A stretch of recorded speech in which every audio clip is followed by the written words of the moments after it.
Cette vidéo va parler des processus étape par étape pour le responsable des sites.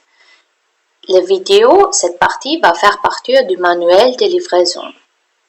Alors, un rappel qui vient des grandes responsabilités de responsables des sites, ce sont la gestion des entrants, la gestion des données, la gestion de l'argent, la gestion de l'équipe de livraison, la gestion du producteur et la gestion de sécurité et santé.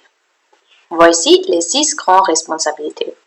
Alors, bien que ce n'est pas le responsable des sites, par exemple, qui va vendre les cartes et garder l'argent des producteurs en sécurité, c'est le responsable des sites qui doit s'assurer que chaque VE connaît le processus et suivre ce processus. Alors, par exemple, dans ce cas, qu'il n'y a pas de VE qui vont donner des cartes aux producteurs pour le promesse. Un autre exemple, c'est la gestion des producteurs. Alors, bien sûr, ce sont les agents de livraison qui ont la majorité des interactions avec les producteurs. Par contre, c'est le responsable des sites, à travers des contrôles ponctuels, qui va s'assurer que le traitement des producteurs à travers Concur, à travers le processus, se passe selon le processus.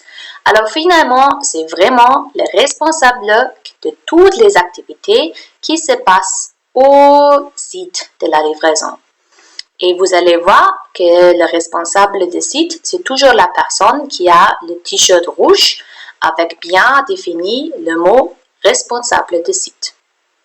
Alors, il y a plusieurs de documents clés qu'on va parcourir pour aller en détail des responsabilités spécifiques du responsable des sites.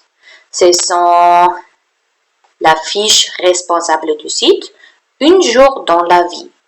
Ce document va expliquer en détail qu'est-ce que le responsable des sites doit faire toute la journée, bien spécifié par l'heure, aussi le jour avant et le jour après.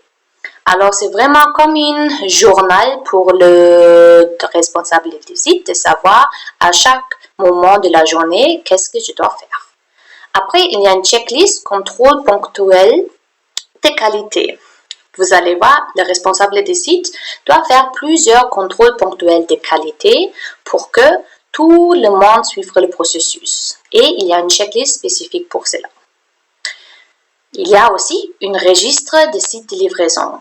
Cet registre sert à bien clôturer la journée avec toutes les informations clés de la journée.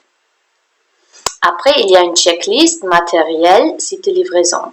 Cette checklist va bien spécifier tout le matériel que le site de livraison a besoin.